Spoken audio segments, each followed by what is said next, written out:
भूपेंद्र हुड्डा और किरण चौधरी के मनमुटाव के कारण तोशाम हलके की राजनीति इन दिनों गरमाई हुई है। बीच में तो एक अफवाह ये भी फैल गई थी कि किरण चौधरी ने अमित शाह से मुलाकात की है और जल्दी ही तोशाम में उपचुनाव हो सकता है, मगर किरण चौधरी ने इन तमाम संभावनाओं पर विराम लगाते हुए साफ कर दिया कि वो कांग्रेस में ही रहेंगी और कहीं नहीं जाने वाली। मगर बीते दिन भाजपा ने भी तोशाम में एक बड़ी रैली करते हुए किरण का किला भेदने का ऐलान कर दिया है। वैसे तो तोशाम में हुई इस जनसभा को पंचायती राज जनप्रतिनिधि सम्मान समारोह का नाम दिया गया था, मगर मंच से तमाम तरह की राजनीतिक बातें कही गई और जेपी दलाल ने तो तोशाम में भी कमल खिलाने का ऐलान कर दिया। इतना ही नहीं, जेपी दलाल ने आगे कहा कि तोशाम किसी की बपोती नहीं है और अब राजे रजवाड़ों का समय चला गया। जाहिर है जेपी दलाल का निशाना बंसीलाल परिवार और किरण चौधरी की ओर था।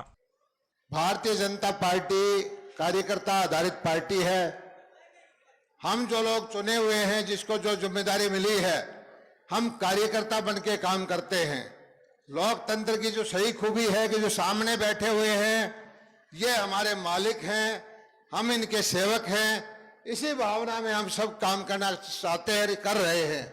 उसी का परिणाम ये है कि इस हलके के लोगों की भी ये इच्छा हो गई है कि भिवानी में 4 में से 3 जगह कमल खिला था, तोशाम में ये कामयाबी नहीं मिली, लेकिन अब तोशाम के लोगों की ये वास्तविक इनका निश्चय हो चुका है।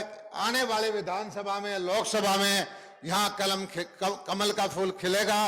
भारतीय जनता पार्टी का आप छोटे से छोटे कार्यकर्ता दे देना, भव्य मार्जिन से वो जीतेगा। मैं तो आपको इतना ही विश्वास दिलाना चाहता हूँ। और 3 बजने को हो रहे हैं, सुबह 10 बजे से ये लोग बैठे हैं। लंबा चौड़ा मैं आपके बीच में नहीं रहना चाहता।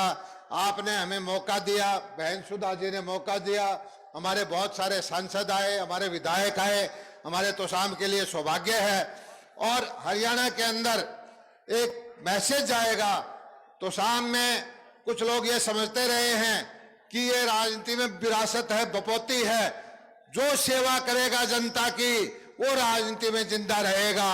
वो जमाने चले गए, राजे रजवाड़े, बड़े बड़े नेता, बड़े बड़े लोग, वो आज जो है जनता का आशीर्वाद लिए बगैर सत्ता प्राप्ति की कोशिश करते हैं। इस मिथ को तोड़ेगा तो तोशाम तोड़ेगा।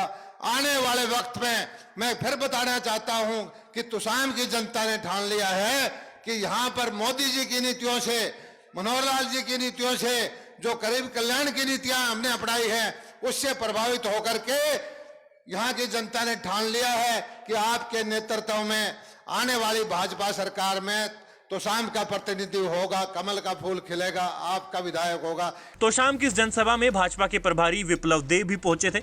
एक और जहां जेपी दलाल ने किरण चौधरी पर निशाना साधा, तो वहीं विप्लव देव ने हुड्डा परिवार को आड़े हाथों लेते हुए भूपेंद्र और दीपेंद्र हुड्डा पर जमकर वार किया। विप्लव देव ने सीधा जाट मतदाताओं को टारगेट करते हुए कहा कि क्या हरियाणा में हुड्डा बाप बेटे ही जाट हैं, कोई और जाट नहीं है क्या? जाहिर है विप्लव देव उसी पुरानी क्षेत्रवाद की राजनीति पर चलने की कोशिश कर रहे थे, जिसमें रोहतक, सोनीपत और झज्जर के जाटों को एक खांचे में रखा गया है और भिवानी, हिसार वालों को दूसरे खांचे में। बार बार जाटों का नाम लेकर भाजपा प्रभारी द्वारा हुड्डा परिवार पर किए गए वार का सीधा मतलब यही है कि विप्लव देव जाट मतदाताओं को ये समझाने की कोशिश कर रहे हैं कि भूपेंद्र हुड्डा भिवानी के जाटों का नेता कैसे हो सकते हैं, किसी दूसरे जाट को मौका क्यों नहीं मिलता। और आजकल मैं देखता हूं जो विशेष करके जाट समाज को भ्रमित करने के लिए जो बाप बेटे इन दोनों ने लगे हुए हैं, मैं इस मैदान से मेरे जाट मित्रों को बोलना चाहता हूं। मैं कहता हूं इन दोनों को बोलिए, इन दोनों के सिवाय दूसरा कोई गरीब गांव का कोई जाट को मुख्यमंत्री का कैंडिडेट बनाएगा क्या? उनको पूछना चाहिए क्यों आप दोनों ही क्यों आगे जाएंगे? आप दोनों ही के जाट है, यहां जो बैठे वो लोग जाट नहीं है, जेपी दलाल जी जाट नहीं है, क्यों इन दोनों को ही क्यों लेके जाना है? बाप बेटों को सरकार क्यों देना है? हिम्मत हो तो आके बोलिए। जो किसी गांव का कोई भी किसान जाट को आगे लेके चलेंगे, ये हिम्मत बाप बेटे में नहीं है। अपना दुकान चलाने के लिए राहुल गांधी ने घोषणा कर दिया, दुकान चलाने के लिए आए हैं। दुकान चलाने के लिए पूरे हरियाणा में इस तरीके से राजनीति कर रहा है। पंचायती राज जनप्रतिनिधियों के सम्मान के बहाने तोशाम में कमल खिलाने को लेकर की गई इस जनसभा में भाजपा संसदीय बोर्ड की सदस्य डॉक्टर सुधा यादव, भाजपा प्रदेश प्रभारी विप्लव देव, प्रदेश अध्यक्ष ओम प्रकाश धनखड़, भाजपा सांसद चौधरी धर्मवीर सिंह और ब्रजेंद्र सिंह के अलावा आसपास के तमाम छोटे बड़े नेता मौजूद रहे। जाहिर है इस समय कांग्रेस में हुड्डा और किरण चौधरी के बीच की जो खींचतान चल रही है उसका फायदा उठाकर भाजपा तोशाम में अपने लिए जगह बनाना चाहती है और इस जनसभा को भी उसी प्रयास का हिस्सा माना जा रहा है। भिवानी से हरियाणा तक के लिए जगबीर घनघस की रिपोर्ट।